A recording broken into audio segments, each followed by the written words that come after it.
Chào xe để mấy ông làm loạn à?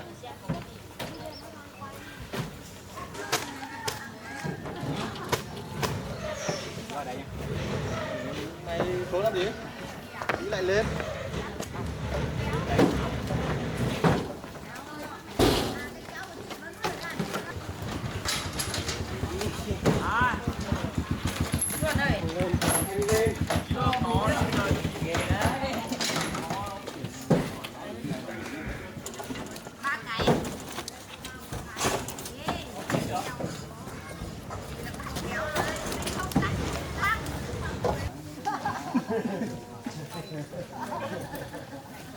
Rất to. Đang quay chơi cơm.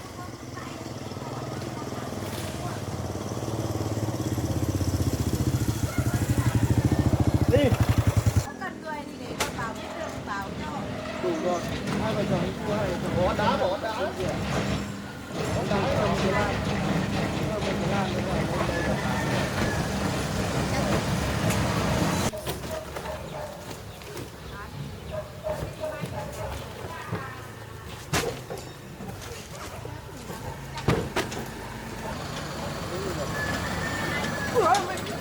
Ngoài đâu cái này bà chị Tình đi ơi.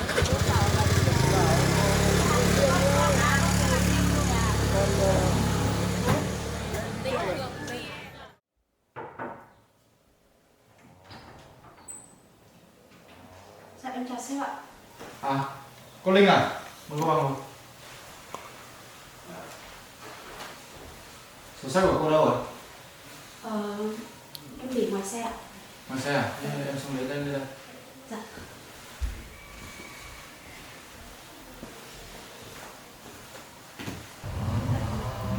Mời cô ngồi đây.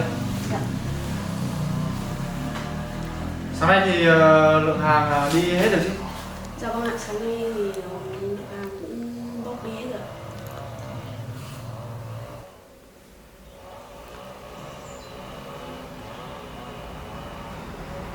Được rồi. Cô hãy đăng ký chăm chỉ nhé. Dạ Tình vâng. hình cũng sắp cuối năm rồi. Thì tôi sẽ thưởng thêm. Dạ vâng. Từ lúc cô về quản lý tôi thấy rằng là công việc suôn sẻ hơn hẳn. Cũng nhờ vào sự chăm chỉ của cô cả đấy. Dạ em cảm ơn sếp ạ. Về cái công việc mà quản lý này thì sắp tới thì tôi sẽ cho cô quản lý thêm 3 cái xưởng nữa. Cô có làm được không? Em sẽ cố gắng. Nói chung là về quản lý thì ở trước đấy là xưởng nào cũng có quản lý sẵn đấy rồi. Nhưng mà để mà giám sát những cái quản lý đấy xem họ làm việc có lỏng lẻo hay không, hay là họ có ăn bớt tiền của công ty không, thì cần những người như cô. Dạ vâng ạ, em cảm ơn sếp đã tin tưởng. Còn bây giờ thì cô cứ đi làm việc đi nhé. Dạ. Dạ vâng. Em xin phép ạ. Tôi bảo Dạ. thời gian sắp tới có thể em trai tôi cũng sẽ về quản lý ở đấy, thì cô hãy làm việc với em trai của tôi nhé. Dạ vâng. Sắp tới tôi sẽ tập trung vào mảng đầu tư và bất động sản nhiều hơn, nên rằng là em trai tôi có thể sẽ dành thời gian nhiều hơn vào cái công việc này. Dạ Thì vâng. cô cứ làm việc với bạn ấy nhé. Dạ, có gì sếp cứ nhắc em sớm. Được rồi. Dạ, Chào cô. em xin phép.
năm nay 28 tuổi rồi đấy, để tìm bạn gái về không em về cưới em để mẹ đi tìm về cháu. Con cũng muốn lắm mẹ, nhưng mà giờ chưa tìm được ai. Mẹ cũng có già rồi, mẹ cũng muốn có cháu cùng cháu bé. Con làm sao con đi lấy vợ để nha.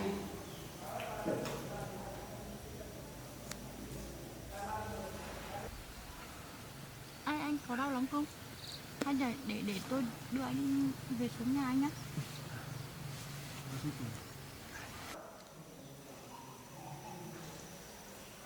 Con có quen một người con gái rất là tốt, nhưng mà cô ấy đang thích bạn của con rồi.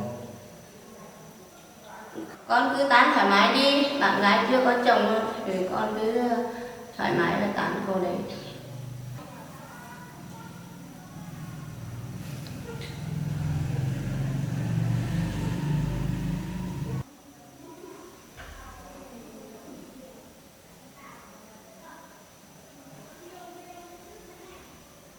Đấy, con lo chuẩn bị lấy vợ đi nhá.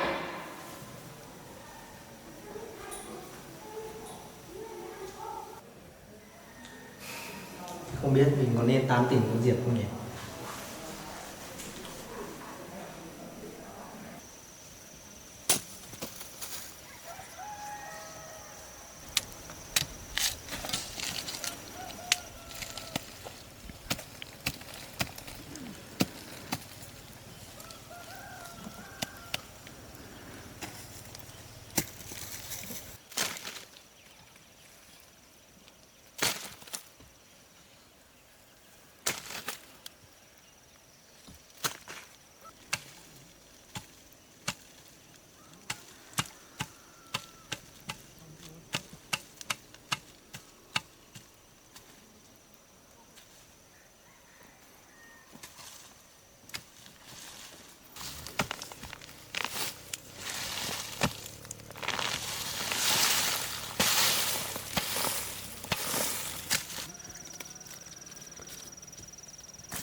đi làm ăn ở đâu mà lâu quá không gặp sinh à? Dạo này tôi đang tập trung nhiều về cái mảng đầu tư nhiều hơn. Tôi thấy cái khả năng quản lý của cậu rất là tốt đấy. Đồ này sẽ rơi vào khoảng tầm bao nhiêu tấn? Chắc nó rơi vào tầm khoảng 400-500 tấn. Thế là tốt. Vâng. Cậu cứ thế mà quản lý nhá. Và Vâng. sắp tới có thể là tôi sẽ tập trung nhiều hơn nữa về mảng đầu tư. Vâng. Tôi bảo lát nữa cậu giả lương cho cô ấy kia cả, giả cao một chút. Cái cô Diệp đúng không? Cậu giả cho gấp đôi nhé. Vâng, tôi biết. Với lại đừng có bảo là tôi đang ở đây nhé. Vâng. Thế bên luôn à? Vâng, tôi biết.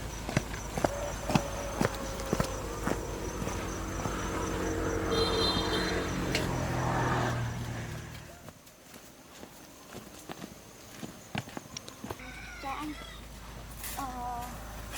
Tôi có đào được 4 bao đót đấy. Thì tôi chỉ lấy lương 4 bao đót thôi. Vâng, Còn tôi biết rồi.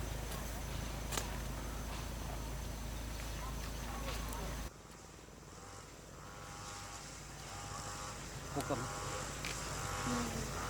tôi chỉ đào được 4 bao đót thôi mà. Tiền không anh đưa nhiều đi ạ. Tôi thưởng cho cô cứ cầm. Cô có việc gì thì cô cứ làm việc của cô đi. Tôi chỉ lấy với cái tiền mà tôi làm việc thôi. Cô cứ cầm đi, cầm hết. Không, tôi không lấy đâu, tôi cảm ơn nhé. Thế thì cô có việc cô cứ đi làm việc của cô đi. Vâng, tôi cảm ơn. Cô gái này tốt thật. Tôi đưa tiền thưởng như thế mà cô ấy không tham lam không lấy. Đúng là tốt.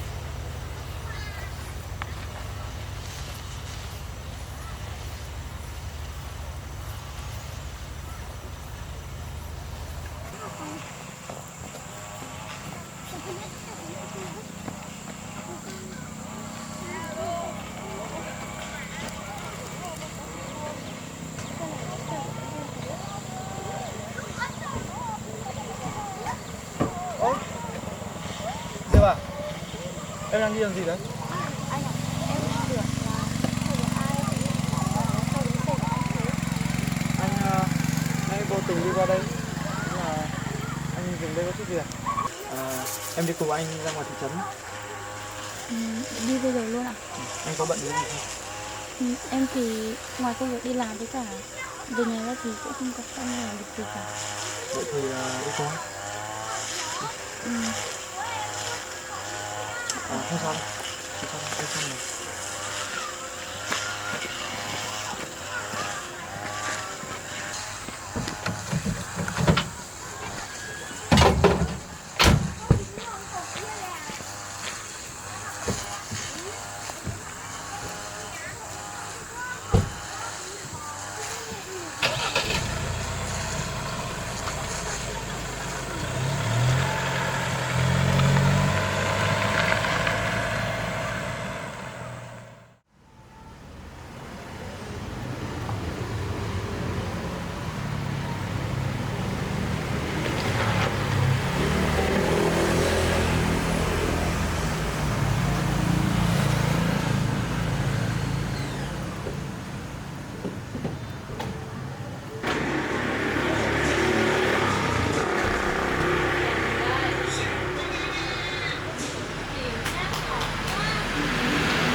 Quay ơi!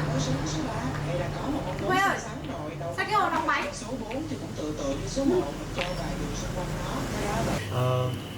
Anh mua cho em vài cuốn sách.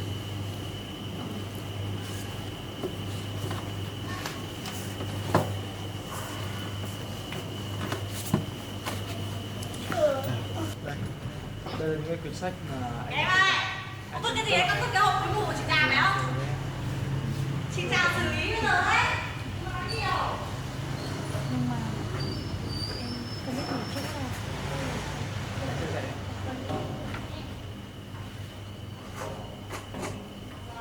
đây là quyển Đắc Nhân Tâm. Thì quyển sách này nó dạy cho chúng ta cách cư xử và cách làm người. Còn hai quyển này, đây là Tư Duy Nghiệp đây là một quyển sách rất là hay, dạy cho chúng ta cách đi ngược lại với những cái gì mà có nhiều người, ý của nó đơn giản là cái gì mà nhiều người làm chúng ta đừng làm, chúng ta hãy suy nghĩ khác họ một chút, khác số đông một chút. Cái này thì nó tư duy mở, nó mở rộng cái suy nghĩ của chúng ta. Biết. Chắc là chúng ta đi thêm thêm một rồi anh sẽ giới thiệu qua cho em cái sách này. Em lấy luật cho túi ngủ. Em đi về nhà đây. Cho mọi đồ. Anh uống gì ạ? Cho một cà phê nhé. Em uống gì ạ? Ăn thêm gì không? Cho thêm một cái ăn chung.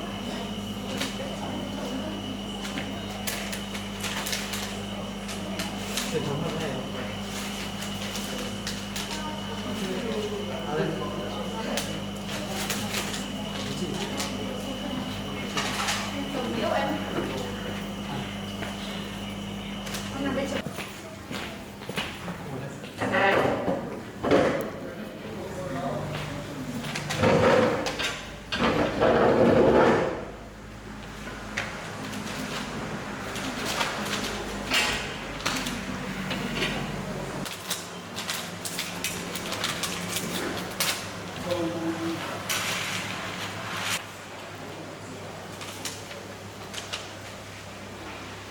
Hôm nay đi làm.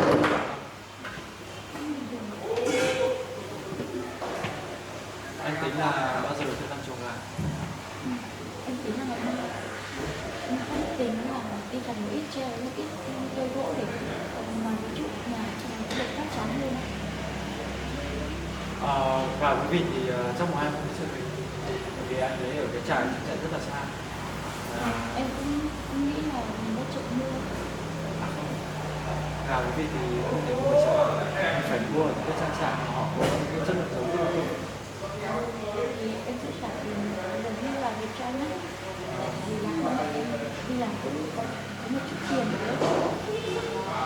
Thôi, cái đó là đấy là trang trại của anh. Anh cũng đã trả tiền xong rồi.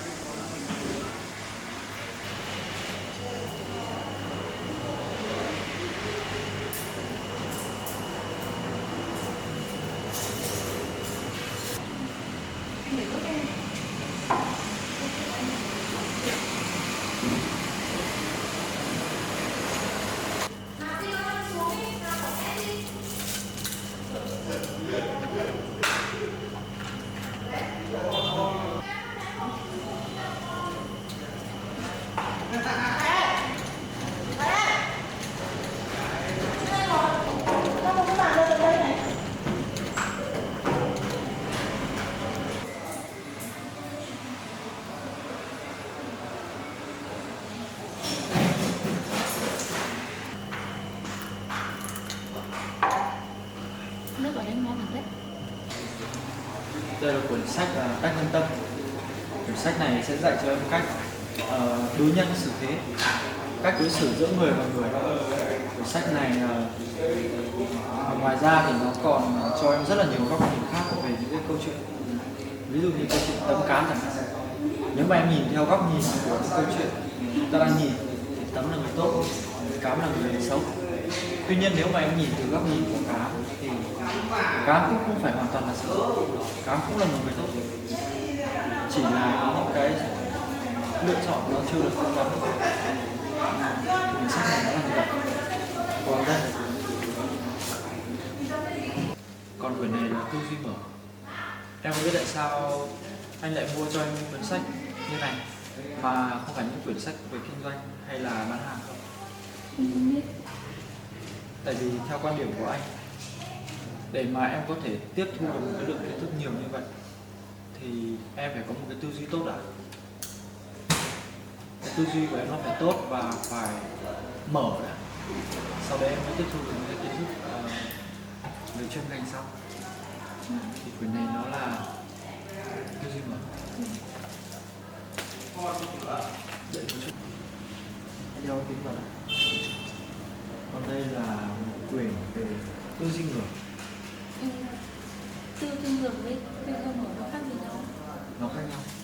Tư duy mở là em sẽ mở rộng cái tư duy của em, cái giác quan của em và những cái cảm nhận của em, góc nhìn của em về một sự vật, sự việc hoặc là cuộc sống này. Còn tư duy ngược nó lại là một cái khác. Nhưng mà em chưa hiểu lắm ạ. Nó cũng giống như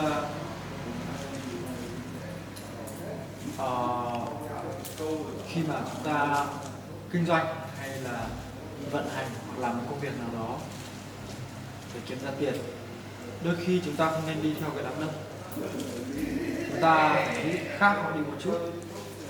Nó giống như việc là khi mà mọi người đang thi nhau trồng ngô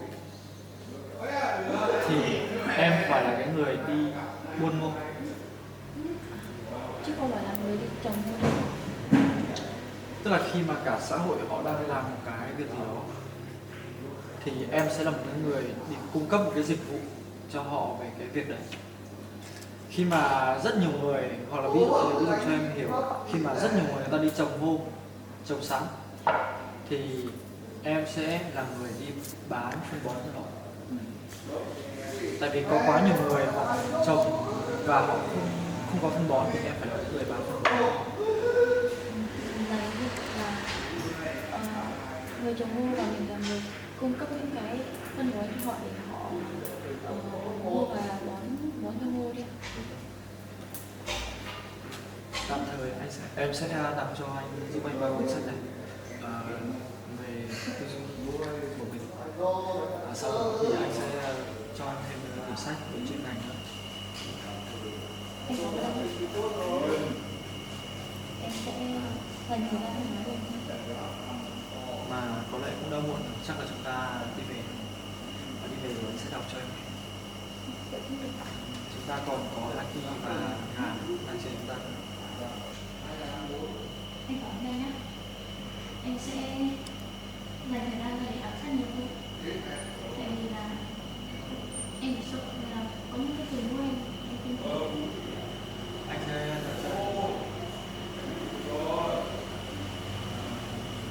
muộn rồi, chắc là chúng ta đi về.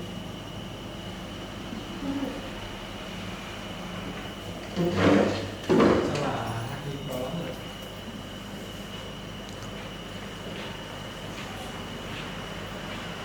Chị ơi, cho em được tiền với. Ok. Rồi em hết 200 chồng. Thế thì em cho. Chụp vào. Ok, cảm ơn.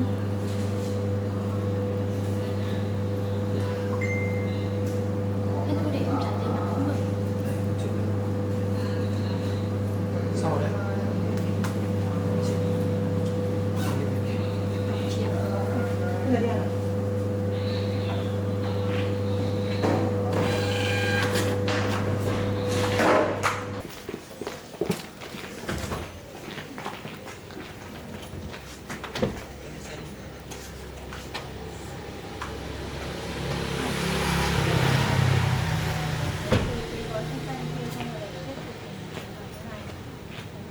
Có nghĩa là xếp hết hàng trên này bắt đầu xếp hàng dưới này.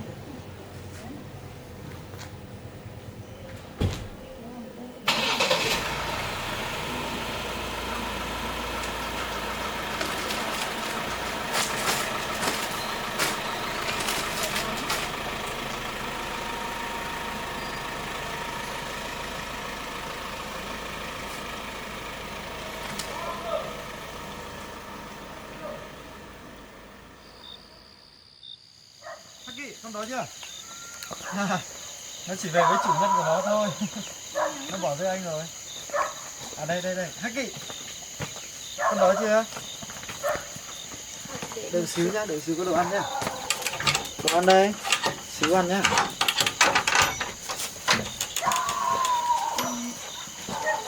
Anh có đồ ăn này, ăn nữa cho Aki. Để anh cắm điện bên ngoài này cho.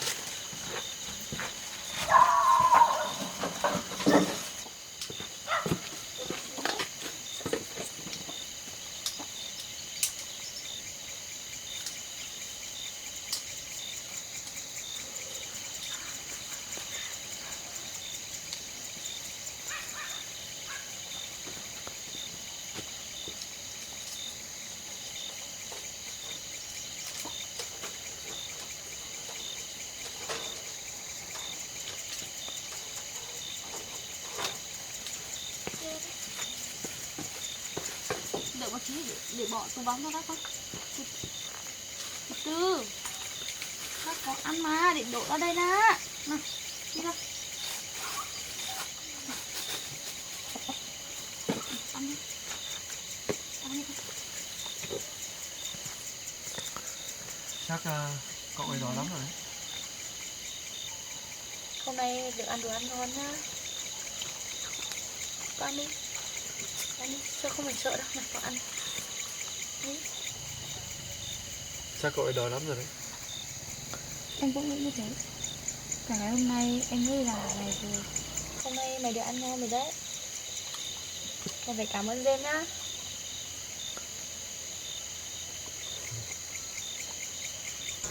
Nhưng mà chắc đây là cái bữa ăn ngon nhất mà hai kia được ăn đấy. Hay là Đợi một chút mới biết.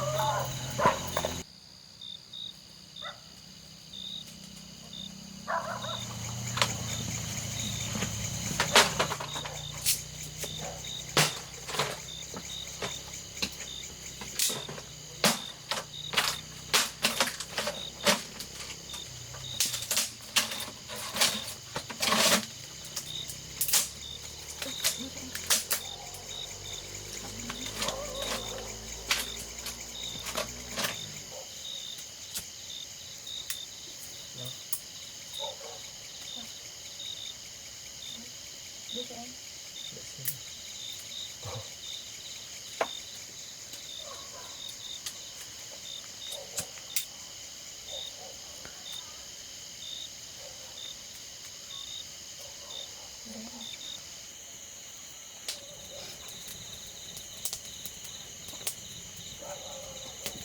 Em thấy bữa tối ngày hôm nay thế nào? Không phải là vì nói quen anh thì thật ra là em mới được thưởng thức những món ăn ngon và được những cái thứ mà em chưa nhìn thấy bao giờ. Tại vì từ trước tới giờ ấy em chỉ quanh quanh ở làng thôi, chưa có được ra những cái nơi mà đông xe cộ đông đúc người dân như vậy. Còn anh thì anh cũng cảm ơn em. Cảm ơn em vì điều gì? Nếu mà không có em thì anh sẽ không biết đến những cái cuộc sống nó đơn thuần và nó đơn giản như hiện tại. Và anh cũng không biết đến một tình yêu đơn thuần nó là như nào. Một tình yêu mà không hề toan tính, không hề lợi dụng, cũng không nhu cầu.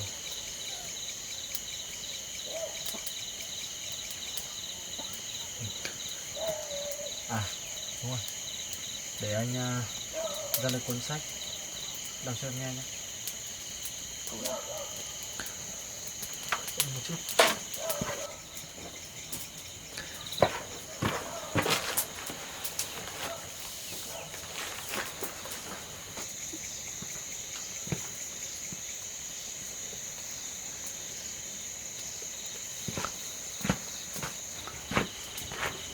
Chúng ta sẽ đọc quyển Bác Nhân Tâm nhé.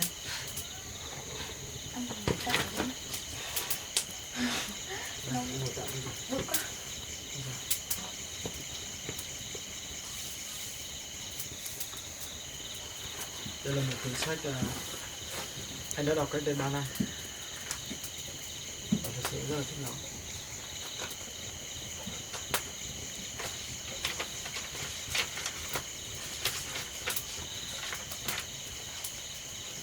Cuốn sách này dành tặng cho người đàn ông không cần phải đọc nó. Em có hiểu không? Ý là cuốn sách này dành tặng cho người đàn ông không cần phải đọc nó. Nó sẽ tặng cho những cái người mà người ta đã hiểu rất là rộng, hiểu rất là sâu và người ta thấu hiểu đa chiều góc nhìn về cái thế giới này rồi, thì người ta sẽ không cần những cuốn sách này nữa.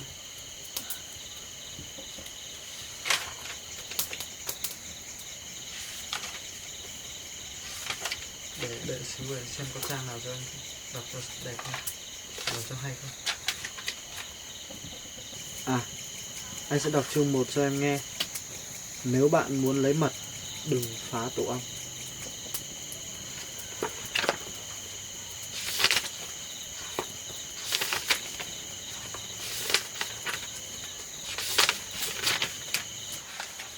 À đúng rồi. Hay là chúng ta đọc những điều thực sự quan trọng với phụ nữ nhé. Để em xem là trình độ hiểu phụ nữ của anh đến đâu. Xem có đúng với em không nhé. Từ ngày xưa, những bông hoa đã được coi là ngôn ngữ của tình yêu. Chúng không đắt đỏ lắm và thường được giao bán ở các góc phố. Tuy nhiên, nếu xét đến sự hiếm hoi mà một người chồng mang một bó thủy tiên vàng về nhà, bạn có thể cho rằng chúng đắt hệ những cành phong lan và khó kiếm như loài hoa tuyết nung nở trên các vách đá treo leo giữa dãy Alps. Tại sao bạn phải chờ đến khi vợ mình nằm viện mới mang tặng cho cô ấy vài cành hoa? Tại sao bạn không đem về cho cô ấy một vài bông hoa vào tối mai? Nếu bạn là một người thích thử nghiệm, hãy thử làm điều này đi, xem chuyện gì sẽ xảy ra. Dù bận rộn. Kỳ, sao đây con? Ngoan nhá, ngoan nghe kể chuyện này, nghe kể chuyện nhé. Nghe đọc chuyện. Dù bận rộn ở công ty, thế nhưng Nam vẫn thường gọi điện cho mẹ mình 2 ngày một lần, cho đến khi bà qua đời. Bạn có chắc rằng lúc nào ông ấy cũng có tin sốt dẻo để nói với bà ấy không? Không, ý nghĩa của sự quan tâm nhỏ nhặt ấy là thế này. Ông muốn cho mẹ thấy rằng ông luôn quan tâm đến bà ấy. Bà là người quan trọng nhất trong lòng của ông ấy, khiến ông luôn nhớ đến bà và làm mọi thứ có thể để bà hài lòng. Quan trọng hơn nữa, hạnh phúc là thứ khiến cho con người ta ngập tràn tình yêu và cảm thấy khỏe mạnh hơn bất kỳ một liều thuốc nào. Phụ nữ rất coi trọng ngày sinh nhật và ngày kỷ niệm. Lý do sẽ mãi mãi là một trong những bí ẩn của họ. Tuy nhiên, một người đàn ông bình thường có thể không bao giờ quan tâm hay ghi nhớ những ngày tháng đó. Thế nhưng một vài thời điểm, anh ta không bỏ qua ngày sinh của vợ anh ta và ngày kết hôn của chính anh ta cùng vợ. Chắc chắn anh ta có thể sống hòa thuận mà không cần đến 2 mốc thời gian đầu tiên, nhưng không thể nào thiếu đi 2 mốc thời gian sau cùng. Ở Chicago đã xem xét hơn 40 vụ tranh chấp trong hôn nhân và hòa giải thành công cho hơn 2.000 cặp vợ chồng. Anh ấy nói rằng những điều nhỏ nhặt là nguyên nhân sâu xa của hầu hết các cuộc hôn nhân không hạnh phúc. Chẳng hạn một điều đơn giản như một người vợ vẫy tay chào tạm biệt người chồng khi anh ta đi làm vào buổi sáng sẽ tránh được việc ly hôn. Robert đã sống một cuộc đời bình dị với Elizabeth Baldwin. Họ bận rộn nhưng không bao giờ có đủ thời gian để dành cho nhau nổi một lời tri ân và sự chú ý. Những điều ấy khiến cho tình yêu của họ luôn luôn tồn tại. Anh ấy đối xử với người vợ tàn tật của mình bằng sự ân cần đến mức cô ấy đã từng viết thư cho anh và các chị gái nói rằng giờ thì em tự hỏi không biết có phải là mình là một thiên thần hay không. Rồi. Quá nhiều người sẽ đánh giá thấp sự quan tâm nhỏ bé hàng ngày. Như Madot đã từng nói trong một bài báo ở trên tờ Picasso Review, những ngôi nhà ở Mỹ thực sự có thêm một vài tật xấu mới. Chẳng hạn, bữa sáng trên giường là một trong những thú tiêu khiển đáng yêu mà phụ nữ cần được tận hưởng. Bữa sáng trên giường sẽ có ý nghĩa nhiều với người phụ nữ như cách mà các câu lạc bộ riêng tư mang lại cho cánh đàn ông. Trên chặng đường đua dài ấy mới chính là biểu hiện của hôn nhân, một chuỗi dài sự cố lặt vặt và khốn khổ thay. Những cặp vợ chồng bỏ qua thực tế đó. Eda Steven Mali đã tóm tắt tất cả vào một bài thơ ngắn gọn xúc tích của cô ấy. Tất cả, nếu muốn xây dựng một gia đình hạnh phúc, hãy luôn nhớ rằng hãy dành sự quan tâm đến bạn đời, người vợ của bạn. Đừng bao giờ lơ là cô ấy. Hãy quan tâm bằng những điều nhỏ nhặt nhất. Người phụ nữ họ cần những điều như vậy. Bây giờ hãy chép lại câu trích dẫn này rồi để nó ở nơi bạn có thể nhìn thấy dễ dàng nhất. Trong chiếc mũ của bạn đội hoặc trên chiếc giường, chiếc gương mà bạn soi vào mỗi buổi sáng. Tôi sẽ chỉ đi con đường cuộc đời tôi một lần mà thôi. Vì thế, hãy để tôi được làm tất cả những điều tốt đẹp nhất. Trao đi sự tử tế cho những người xung quanh bạn. Tôi không muốn bất cứ một lý do nào làm sao nhãng hay lãng quên ý tưởng nữa. Nội dung của cuốn sách này, cái chương này nó sẽ nói về cái việc mà đàn ông nên thấu hiểu và quan tâm những cái điều nhỏ nhặt đến phụ nữ. Bởi vì là cái suy nghĩ của đàn ông nó thường chỉ dành cho những cái công việc to lớn và những công việc trọng đại. Còn phụ nữ họ lại để ý rất là nhiều những cái chi tiết, những cái tiểu tiết.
Em quên mất.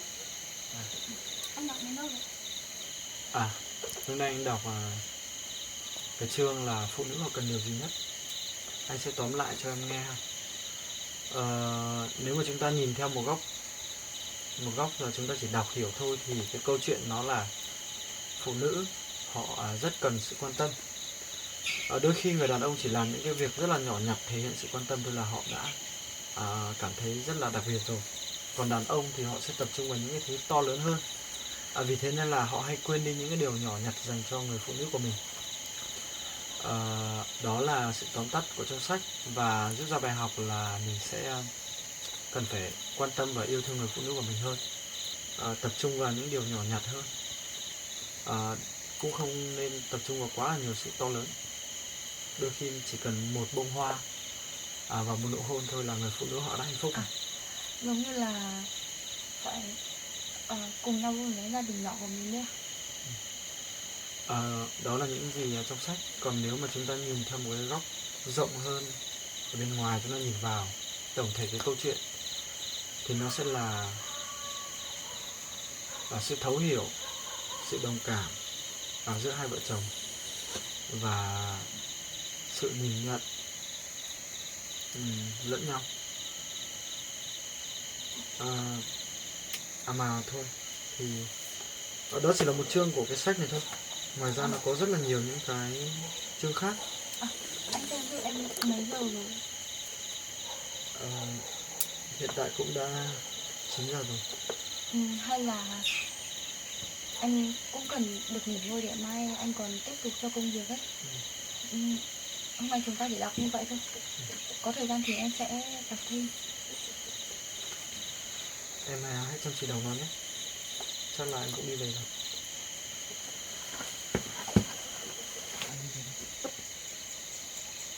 Anh về cẩn thận nhá.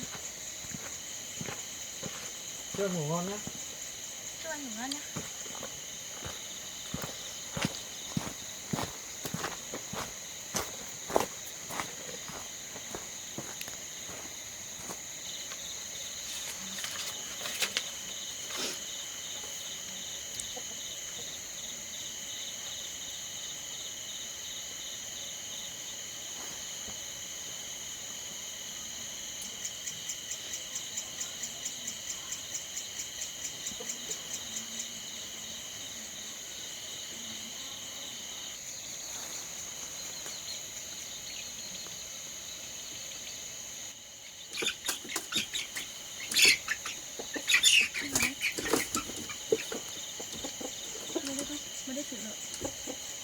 hay là tôi nói phát cho mày nghe nhé.